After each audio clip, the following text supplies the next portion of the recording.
I'd like to call to order the Public Improvement Commission hearing of May 24th, 2018. And just for the record, the minutes of the March 15th, 2018 meeting, the March 29th, 2018 meeting, the April 12th, 2018 meeting, the April 26th, 2018 meeting, and the May 10th, 2018 meeting.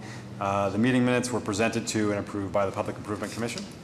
Our first item is a public hearing on a joint petition by the City of Boston Transportation Department and MCAF Winthrop LLC for the making of specific repairs within Franklin Street, Boston proper, on its northerly side, generally between Holly Street and Devonshire Street, consisting of the removal of a median island as well as a new tactical plaza, including new curbs, pedestrian ramps, planters, public seating, and traffic control devices.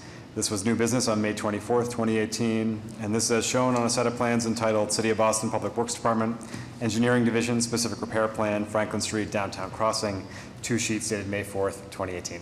Good morning. Thank you, Chief Osgood and other members of the PIC Commission.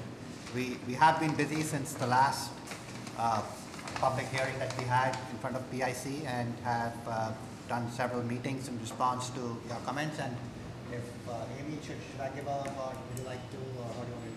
It'd be great to sort of just a quick overview of the project for the public hearing purpose. Oh, thank you. Do you want to do that? Yes, I'll handle that. Thanks. My name is Kathy McNeil. I represent MCAF Winthrop LLC, and we have worked with the City of Boston Transportation Department and Public Improvement Commission in order to fund the capital improvements for this tactile intervention at Franklin Street. It involves a paint and bollards as well as a creation of a bike lane. The idea is to do this work this summer, and Millennium will take care of it for approximately 2 years as a temporary installation, take feedback during that time. The ultimate goal will be to possibly do a permanent installation. And between the new business hearing and the public hearing, correct me if I'm wrong, you've had on-site conversations with the police department and Homeland Security? Yes. Okay. All right. And they are comfortable with the designs? Yes, we met with Tom Conley and Captain Fong, as well as Amy Cording and other members of the city to review the plans with them. How does that work with the fire department directive? We met with. Let's have them answer that. Well, they want in the It's fire. our project, so. So we met with both of them, or the fire department and Homeland Security. Homeland Security, they are fine with the layout and everything. Their biggest concern was to know the crash rating on the planters, which we are getting to them. And the fire department, we have met with, they provided comments, and we have responded to all of the dimensional changes and requirements. And the only thing outstanding is we are going to have a test with the ladder truck June 5th. So they're all set with the hard points and access as far as. Yep. Okay, good. And I believe one of the other things which we had discussed was evaluation, sort of how, over the course of these 2 years, how we would think of understanding the success of this, the success of the design, loading zones, and all those sort of things. Can you talk a little bit about Correct. So as part of the plan, Howard Stein Hudson will be doing a parking evaluation, which includes all of the curbside uses, so that would be loading zones, et cetera, as well as working with BTD to gather the violation notices. So there'll be a before and after documentation of the situation in the neighborhood as it affects vehicles that use the curbside uses. Other questions or comments on this? I had a comment on the bike lane. So originally I emailed the comments on this project that it looks like we've done a really great job of laying out the bike lane, certainly next to the plaza, but the block before that really has a long mixing zone for cars that are either going straight or going right. And I'm wondering if we can shorten it a little bit, or we can watch the situation, see how it works, so that a car who thinks they're going straight and then all of a sudden wants to go right, they could cross the bike lane for that whole block between Devonshire and Arch. They could cross the bike lane at any point. So I'm wondering if we need to force them to make a decision earlier so that bikes don't have to be watching at what point is the car going to cross the bike lane and make a right. Okay, I'm going to turn it over to Rick Latini from Howard Stein Hudson to see if he can address that. Well, no, we can look at I don't know, what you're talking, you want it to be you want traffic to be able to cross over from the block from Devonshire to Arch Street? It So, seemed like we would, if you're do something on- previous to that. If you're on Franklin Street, between Devonshire and Arch, the bike lane, you can't put flex posts in there because you need to have cars to be able to get from one lane to the other, so you can't do that. But what we've done is we've allowed them to cross at any point during that block, instead of forcing them to cross early. Right? The whole block is a mixing You're zone. suggesting to put flex posts in maybe so they have to make that decision halfway up that block. That's like when we work on more with BTD, that's a simple, look, these are all temporary measures too. Yeah. There's I would say probably observe a it. paint solution that gets us. Yeah, I to was where we're going. thinking if we did a lane with an arrow turn in that block, when we take the island out, that kind of helps Yeah. funnel the traffic correctly. It seems to me if we did lane painting in that block, that Help would, define it. Yeah. Okay. So that's the reason why the bike lane is painted solid green. So it's clear to a motorist. That whole zone is gonna be Yeah, green? so it's, Yeah, so that's noting that it's a mixing zone the whole way. Yeah. Okay, all right. because you're exactly right, you don't want cars turning right across the bike lane at the last minute. We're announcing it as a huge mixing zone. Yeah, well, no, that's good. If you announce it, that's, all right, thank you. okay, thank you. Other questions or comments? Amy or Todd? We're good. Members of the public? All right, I'll entertain a motion on this to approve it contingent upon the final conversation on June 5th with the fire department. I'll make a motion to approve the petition by the City of Boston Transportation Department and MCAF Winthrop LLC for the making of specific repairs within Franklin Street. Read into the record by the chair and shown on a set of plans entitled City of Boston Public Works Department, Engineering Division, Specific Repair Plan, Franklin Street, Downtown Crossing. 2 sheets dated May 4th, 2018, with the caveat of the fire department test. Second. All in favor? Aye. So moved. Thank you. Thank you. Our next item is on a joint petition by the City of Boston Transportation Department, Chinatown Main Street, Boston, and Crescent Harrison LLC for the making of specific repairs within Harrison Avenue, Boston proper, on its easterly side, south of Essex Street, consisting of a new tactical plaza, including new curbs, pedestrian ramps, planters, public seating, and traffic control devices. This was new business on May 24th, 2018. And this is as shown on a set of plans entitled City of Boston Public Works Department, Engineering Division, Specific Repair Plan, Phillips Square, Chinatown, 3 sheets dated May 1st, 2018. If you want to describe the project a little bit. My name is Kyle Zick, landscape architect with Kyle Zick Landscape Architecture. Similar to the last application, this is a tactical plaza, temporary in nature, with paint, temporary curbs and planters and seating on the east side of Harrison Street between Essex and Beach. It's a joint application between Crescent Development, Chinatown Main Streets, and Boston Transportation Department.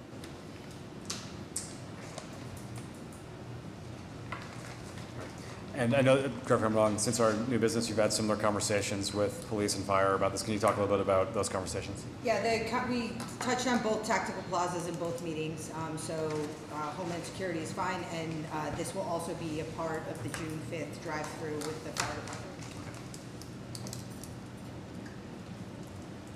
And similarly, do we have an evaluation plan for this? Not yet. Okay. Less, Have you received any written comments from them, or was this verbal? from who? Fire and police? We have police, we just met with them yesterday and went through it all. And the follow-up, they asked to keep the plans, and they asked for the crash rating on the planters. Fire has, we gave them plans, and we received written comments and their requirements for dimensions. They've asked for a couple of places where we had 18 feet to become 20 feet, and we've accommodated that. And we're waiting to, if the drive-through is a success, then I think that will be the extent of their comments. If we find something out there, then we're willing to reshuffle the stuff within it to accommodate whatever the outcome of the drive-through is. 'Cause I think that's kind of the crux of the issue is fire department wanting 20 feet, whereas we want to make that And we secure. covered that with police. We informed them what fire's comments were and where they are. I think that the kind of angles of entry are very different that the police were concerned about versus what fire was concerned about.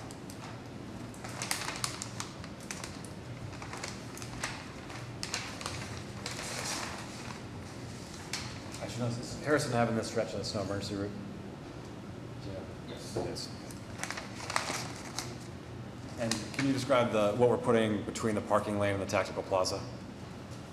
Yes, so it is a temporary curb that's made out of polyethylene or the rubber. Right now, we're just going a plastic version of that temporary curbing. Yeah.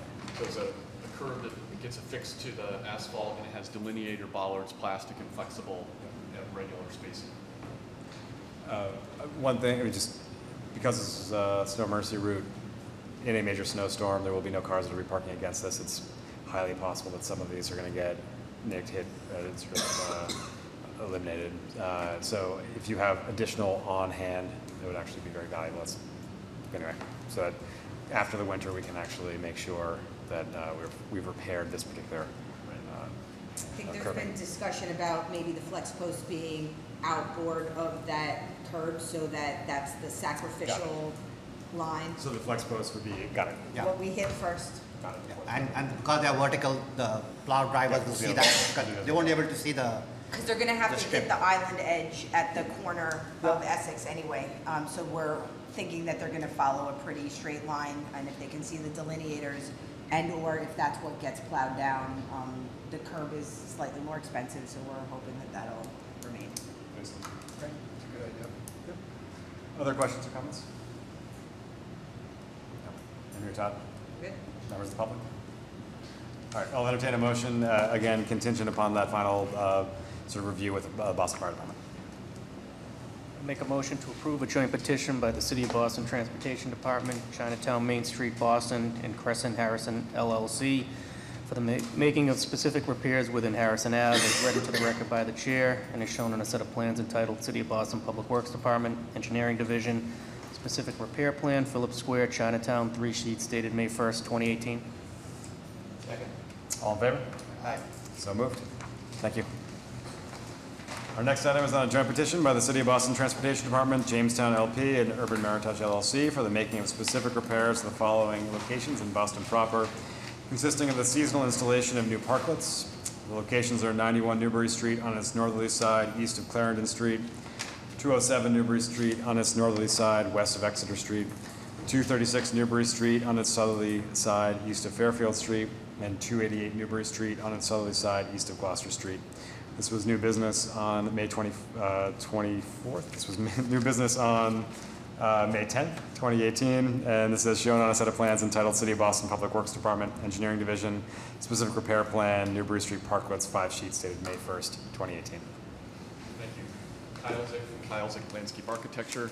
The project is proposing 2 parklets that would be installed seasonally at 4 different locations. One parklet would stay at one location and the other parklet would move between the other 3. The parklet would occupy 2 parallel parking spaces, would be 7 feet wide and 36 feet long.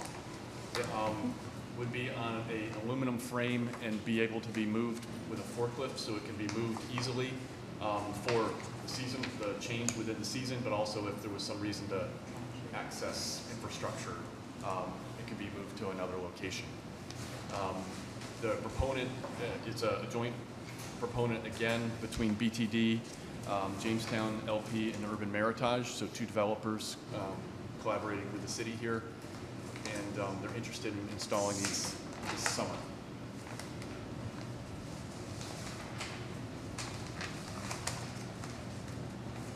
And one of the issues was notification, so if there's a construction permit issue, we have to have the thing moved or, Right. you know, special events or whatever. Have we figured out how that contact is gonna happen? so we'll just work with the proponent and have them come and get a permit from the City of Boston Transportation I Department. think we were talking about signage with their phone number on the side of the parklet. Yeah. So we took a note of that. Thank you. And I know we talked evaluation as well for these. Do we have an evaluation plan? Right now, there's no plan, but we're happy to work with the commission to do some evaluation. I'm sure we'll hear about it. Yeah, we'll hear about it. They're seasonal, and prefabricated, can be picked up by a forklift and taken away.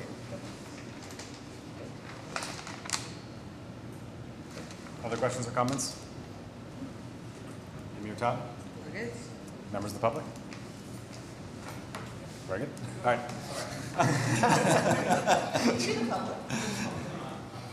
Okay. I'll entertain a motion on this. I'll make a motion on a joint petition by the City of Boston Transportation Department and Jamestown LP and Urban Meritage? Yes. LLC for the making of specific repairs and Newbury Street, 91 Newbury Street, 207 Newbury Street, 236 Newbury Street, and 288 Newbury Street is read to the record by the chair. Shown on a set of plans entitled City of Boston Public Works Department, Engineering Division, specific repair plan, Newbury Street Parklets, 5 sheets dated May 1, 2018. Second? All in favor? Aye. So moved. Thank you. Moving on to new business, our first item is Market Street, Life Street, and Guest Street, Brighton, specific repairs on a petition by Boston Landing LLC.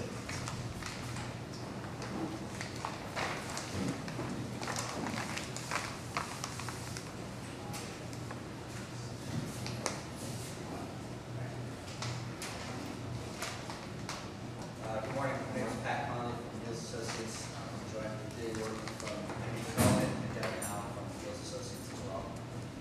We're here for 4 directional signs, one map directory sign for the wayfinding through Boston Landing.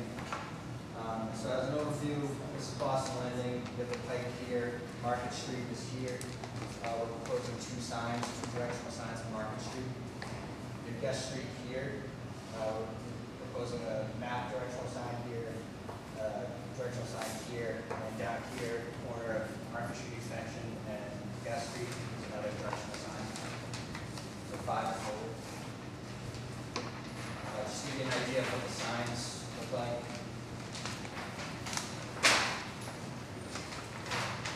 These are the directional signs.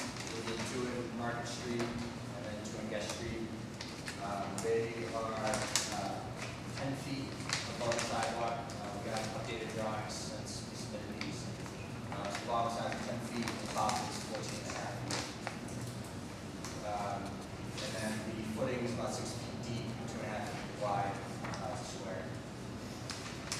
And then the one map directional sign is on the corner of Life and Guest Street.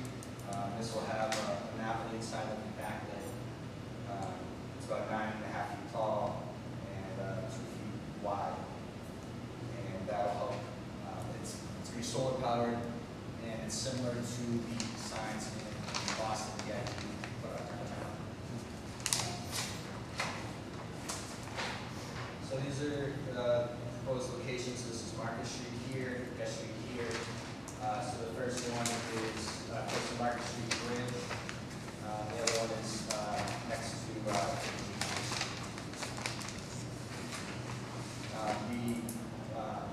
Disability Commission had some questions about the width of the path of travel. Both locations over 5 feet, so they located that. And then here, Guest Street and Life Street. This is the map directory sign, and then this is the directional sign. Both of these are outside of the path of travel to the main sidewalk. And the last one is Guest Street, and then Arthur Street, the MBTA station up here, and this is the last directional sign. Questions? I know we have other sort of, along the back areas, the one that comes first to mind is other places we have sort of similar sort of vehicular wayfinding signs. How different in design or type, even things like font, are these from those? Are these from other sort of things we put up around the city? So this is one of the areas where they have their own kind of signage Like program. So like similar to Masco and stuff like that. So all of their signs look like their signs. I don't know how similar they are to our other private signage areas.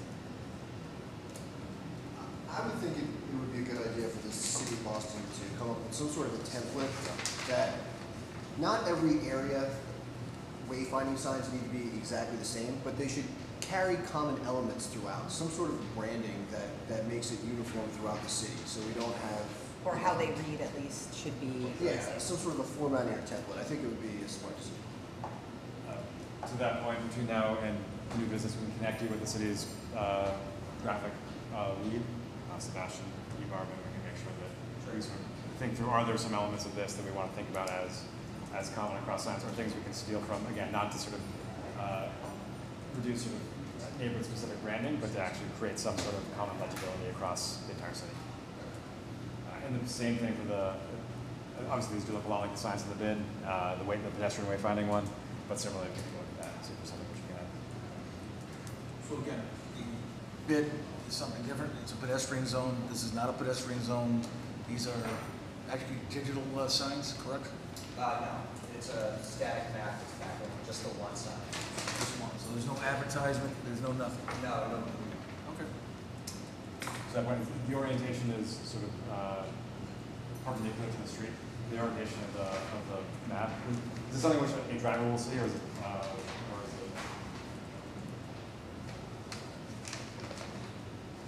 yes, the map. yeah, exactly.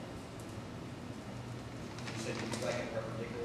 I think you're concerned, correct me if I'm wrong, it's will it be distracting to somebody who's driving by?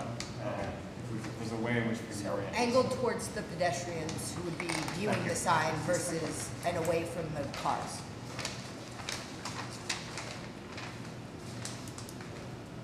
And to Mike's point, I think there should be some city branding on the sign itself, like a city seal, you know, potentially the mayor's name, etc.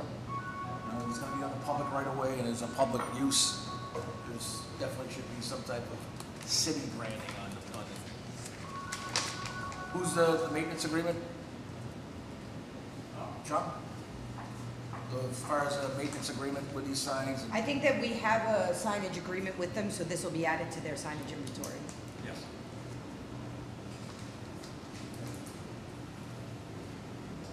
All right, other questions or comments?